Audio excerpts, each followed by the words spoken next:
हाँ, ये एलएलबी के फोर्थ सेमेस्टर में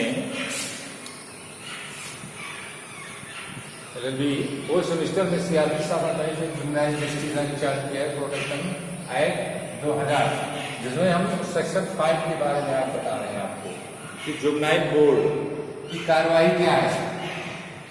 जुवेनाइल बोर्ड जो है कार्रवाई कैसे होती है, ठीक है ना। बोर्ड की बैठकें जो हैं ऐसे समय पर होंगी, वो अपनी बैठकों में कार्य के संव्यवहार और विषय में प्रक्रिया से ऐसे नियमों का संप्रेषण करेगा जैसा कि विहित किया जाए, जैसे ही उसको निर्देशित किया जाएगा उसी में वो विशेष स्थान पर अपनी बैठक करेगा, ठीक है ना। हाँ, जब कोई बोर्ड में चल रहा हो तो बोर्ड के संलग्न कोई किशोर बालक जो है किसी भी बोर्ड के सदस्य के समक्ष उपस्थित हो सकता है या लाया जा सकता है, ठीक है ना। बोर्ड के किसी भी अनुपस्थिति में एक सदस्य के अनुपस्थिति में कोई कार्यवाही अवैध नहीं होगी। मतलब एक मुख्य जज और एक प्लस सदस्य कार्यवाही जो है वो वैध रहेगी, ठीक है ना। लेकिन अगर किसी मामले को निर्णय के लेकर के करना है तो उसमें बहुमत होना चाहिए। निर्णय के लिए क्या होना चाहिए? बहुमत होना चाहिए, बहुमत होना चाहिए, ठीक है ना। ये मतलब अगर किसी मामले को लेकर के है तो मुख्य जज और एक सदस्य अगर एक मत के हैं तो ये बहुमत हो गया और वो निर्णय प्रभावी हो गया। मान लीजिए किसी भी बात पर बहुमत नहीं हो पा रहा है, एक निर्णय पर नहीं पहुंच रहे हैं, मुख्य जज का जो है मत अलग है, सदस्यों का अलग अलग मत है, तो जो मुख्य मजिस्ट्रेट है उनका जो मत है वो सब पर प्रभावी होगा, ठीक है, प्रभावी होगा, ठीक है ना। ये जो मुख्य जज है उनका जो है ये मत जो है वो प्रभावी होगा, ठीक है ना। अब बात ये आती है कि सेक्शन 6 क्या कहता है, किशोर बोर्ड की शक्तियां क्या हैं। किशोर जो बोर्ड है उनकी शक्तियां क्या हैं इसके बारे में बताता है, ठीक है ना। शक्तियां, power of the juvenile board, ठीक है ना। Power of the juvenile justice board, इसके पावर क्या होते हैं, ठीक है ना। जब कोई बोर्ड जो है किसी जिला या जिला के समूहों के लिए गठित होता है तो किसी भी तत्समय प्रवृत्त विधि के अंतर्गत जो प्रावधानिक विधि है उसके रहते हुए भी ये जो इसमें विधि है वो जो है सब पर प्रभावी होती है, ठीक है ना। हाँ, और इस अधिनियम के अंतर्गत अगर कोई किशोर जो है विरुद्ध है तो उसका विचारण जुवेनाइल जस्टिस बोर्ड के द्वारा होगा, ठीक है ना। उससे संबंध में सारी कार्रवाई करने के लिए समर्थ है। कौन सा समर्थ है? Juvenile board, juvenile justice of board, power of juvenile justice board, ठीक है ना। इस बोर्ड के द्वारा जो है उसके अधीन प्रदत्त शक्तियां उच्च न्यायालय और सेशन न्यायालय द्वारा भी उस दशा में प्रयुक्त की जा सकेगी जब कोई कार्रवाई उनके समक्ष अपील या पुनरीक्षण में अन्यथा आए, ठीक ना। तो ये स्थितियां होती हैं आपके जुवेनाइल जस्टिस बोर्ड की, ये शक्तियां होती हैं, ठीक है ना। अब नेक्स्ट सेक्शन आपको हम पढ़ाएंगे वो है 7। सेक्शन 7 क्या कहता है?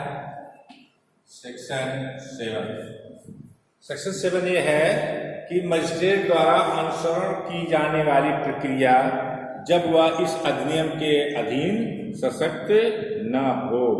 जब ऐसे मजिस्ट्रेट जो इस अधिनियम के अधीन बोर्ड की शक्तियों का प्रयोग करने के लिए सशक्त न हो और यह राय हो कि इस अधिनियम के उपबंधों में किसी के अधीन उसकी समक्ष साक्ष्य प्रयोजन अन्यथा लाया गया है तो व्यक्ति किशोर बालक है, तब वह उस राय को बिना किसी विलंब के अभिलिखित करेगा और उस किशोर या बालक को उस कार्यवाही के अभिलेख को उस कार्यवाही पर अधिकारिता रखने वाले सक्षम अधिकारी को भेजेगा।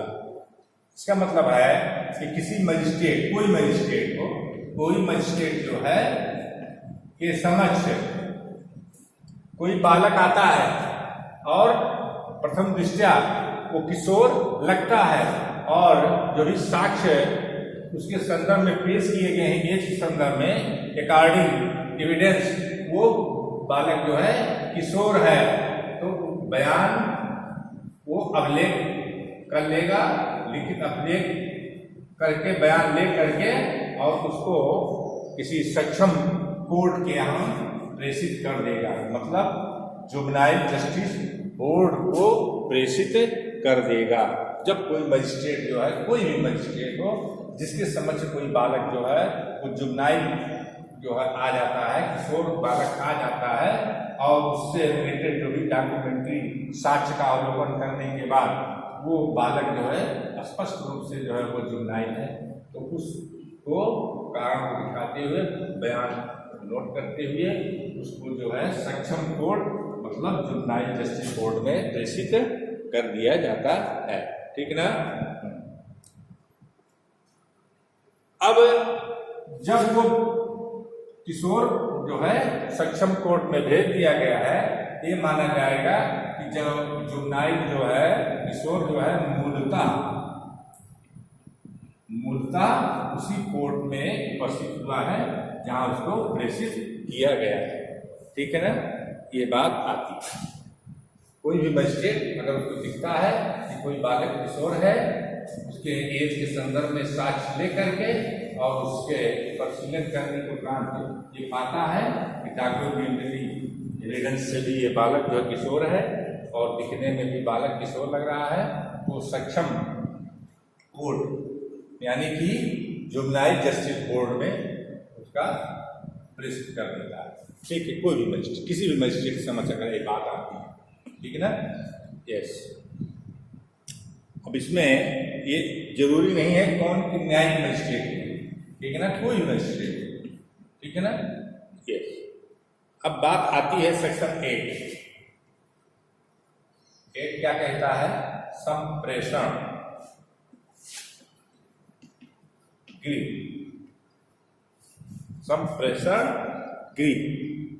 Observation home.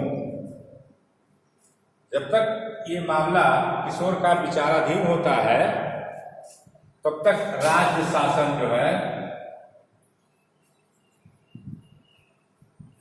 शासन जो है इस अधिनियम के अधीन विधि विरोधी कार्यों में लिप्त किशोर की संरक्षा के लिए उसकी जांच लंबित रहने के दौरान उसको सुरक्षा प्रदान करने के लिए वो प्रत्येक जिले में या जिले के समूह जैसा भी यथास्थित आवश्यक हो स्वयं के द्वारा या किसी स्वयं सेवी संगठन के साथ एक करार के अधीन स्वयं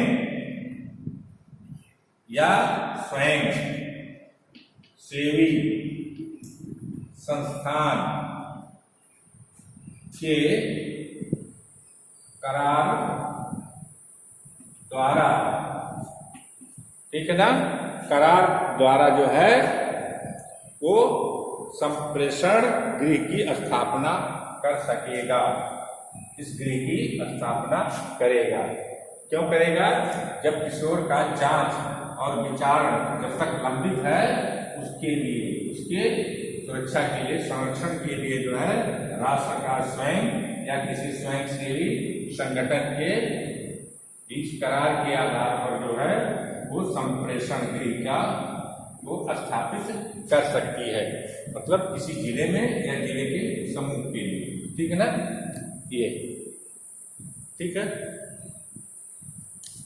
और जहां राज्य शासन की यह राय है कि अधीन स्थापित संस्था से भिन्न कोई संस्था इस अधीन में भेजे जाने वाले विरोधी कार्यों में लिप्त किशोर को किसी जांच या लंबित रहने के दौरान अस्थायी रूप से रखने के लिए ठीक है, तो वह उस स्थान को इस अधिनियम के प्रयोजनार्थ संप्रेषण गृह के रूप में प्रमाणित करेगा। मतलब अगर कोई ऐसा गृह दिख रहा है, ऐसा कोई स्थान विशेष दिख रहा है कि जो किशोर विरुद्ध कार्यों में लिप्त है, उसके जांच और विचारण के लंबित होने के दौरान कोई गृह इस स्थिति और इसमें है जहां उसकी सुरक्षा संरक्षण मिल सकता है, तो उसको जो है वो संप्रेषण गृह के रूप में प्रमाणित कर देती है। राज्य सरकार प्रमाणित कर सकती है और वो संप्रेषण गृह के रूप में प्रयोग किया जाएगा। ठीक है ना। हाँ, ये आपका सेक्शन 8 हो गया। ठीक है ना। जब कोई जो है विरोधी कार्यों में लिप्त किशोर किसी पुलिस के द्वारा जो है पकड़ा जाता है, तो उसको तुरंत स्पेशल विशेष पुलिस इकाई,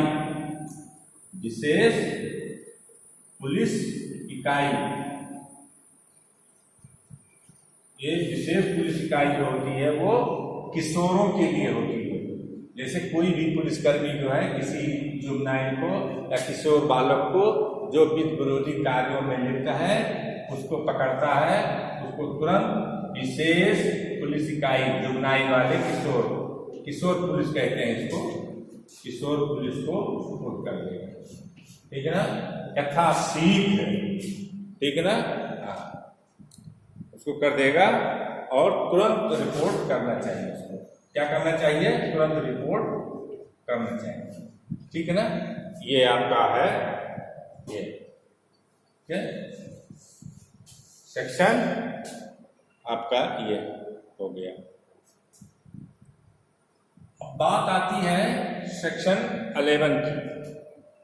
अब सेक्शन जो है 11, सेक्शन 11 क्या कहता है? किशोर पर अवरक्षक का नियंत्रण। कोई व्यक्ति जिसका प्रभार में इस अधिनियम के पालन में किशोर को रखा गया आदेश को प्रवृत्त रहते हुए किशोर पर वैसा नियंत्रण रखना चाहिए जैसा उस स्थिति में रखता जबकि उसका माता पिता होता। ठीक है ना। अब किसी किशोर को अपने नियंत्रण में रखना है तो उसको आप उसी रूप में रखेंगे जैसे आप उसके स्वयं माता पिता हों। उसी सीमा के अंतर्गत जो है उसका नियंत्रण, संरक्षण और हर चीज करेंगे। ठीक है ना, जिम्मेदार होंगे जैसे कोई माता पिता अपने प्रतिपाल्य का संरक्षण करता है। ठीक है ना, उसी रूप में होगा। ठीक है। अब सेक्शन आपकी आती है, आता है सेक्शन 12। ठीक है, किशोर की जमानत। सेक्शन 12, किशोर की जमानत। ठीक है ना, किशोर की जमानत। जब कोई ऐसा किशोर जो विरोधी कार्यों में लिप्त है और वो विरोधी कार्य जो है वो जमानती है या अजमानती है, अपराध का अभियुक्त हो, तो दृश्यमान में अगर वो किशोर है, अगर गिरफ्तारी निरुद्ध किया जाता है अथवा बोर्ड के समक्ष उपसंजात होता है या स्वयं उपस्थित होता है, लाया जाता है, तत्समय CRPC की तत्समय प्रवृत्त किसी प्रावधान के रहते हुए भी, ठीक है ना, उसको प्रतिभूत सहित या रहित जमानत पर छोड़ दिया जाएगा, छोड़ दिया जाएगा। ठीक है ना। बहुत ही जो इंटरप्रिटेशन होता है बेल पर बहुत ही गंभीर नहीं होता है जुवेनाइल के केस में। अगर जुवेनाइल आया है किसी मामले में, वो जमानती है अजमानती है अपराध का, अभियुक्त नहीं कह सकते उसको, विधि विरोधी कार्यों में लिप्त किशोर कहा जाता है, अगर है तो उसको जमानत पर छोड़ दिया जाएगा। ठीक है ना। हाँ। जबकि ये युक्त आधार हो, कुछ डिस्कशन पावर है, युक्त आधार हो, क्या हो कि ये जुवेनाइल किशोर को अगर जमानत पर छोड़ दिया गया तो ये जो है फिर अपराध में लिप्त तो नहीं होगा, अगर नहीं होगा तो जमानत पर छोड़ दिया जाएगा। ठीक है ना। ये अगर किसी कुख्यात अपराधियों का साथ तो नहीं पकड़ लेगा, अगर नहीं पकड़ने की संभावना है या फिर से ऑफेंस को रिपीट करने की संभावना नहीं है तो वो जमानत पर छोड़ दिया जाएगा। ठीक है ना। या उसके शारीरिक या मनोवैज्ञानिक पर कोई खतरा है तब भी उसको नहीं छोड़ा जाएगा। अगर उस न्याय के उद्देश्य को विफल कर देगा तब जो है उसको नहीं छोड़ा जाएगा। ये ठीक है। अब बात आती है अगर जमानत को नहीं छोड़ा गया, इसका मतलब है कि किशोर कि अगर ये बात सिद्ध कर दे कि ये जमानत पर छूटने पर वो जमानत की शर्तों का उल्लंघन करेगा, कुख्यात अपराधियों के बीच में चला जा सकता है, या इसका जो है अपहरण हो सकता है स्वयं का, या किसी अपराध में इसको दोबारा लिप्त किया जा सकता है, तो जमानत पर नहीं छोड़ा जाएगा। ठीक है ना। अगर जमानत पर नहीं छोड़ा जाएगा तो संप्रेषण गृह में उसको जो है भेज दिया जाएगा, उसको वहां व्यवस्था की जाएगी। ठीक है ना। ये मेन बात होती है किशोर को अपराध से दूर रखना, उस अपराध वाली जो परिस्थितियां हैं उनसे उनको दूर रखना, जिससे उनका जो आगे वाला जीवन है, भविष्य जो है वो अंधकार में न, किसी विधि विरोधी कार्यों में वो आगे न बढ़े, वहीं से वो सुधर जाए और एक सभ्य और जिम्मेदार नागरिक के रूप में जो है वो आगे बढ़े। ठीक है ना। तो ये चीज आपकी है ये। ओके। अब नेक्स्ट हम आपको बताते हैं कि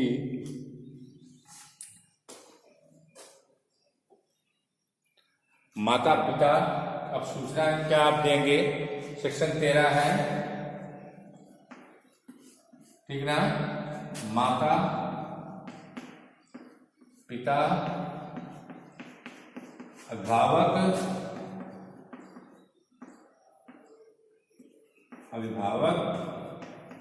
परीक्षा अधिकारी। ठीक है ना। कोई किशोर किसी विधि विरोधी कार्यों में लिप्त रहते हुए पकड़ा जाता है तो उसके माता पिता को सूचित किया जाएगा। अगर माता पिता नहीं है तो अभिभावक को सूचित किया जाएगा और परीक्षा अधिकारी को भी सूचित किया जाएगा। ठीक है। ये जो है उसको करना आवश्यक है, मैंडेटरी प्रोविजन है। ठीक है ना। जब भी वो किशोर बोर्ड जो है जुवेनाइल बोर्ड के समक्ष उपस्थित होगा तो माता पिता अभिभावक या परीक्षा अधिकारी को सूचित किया जाएगा। ओके।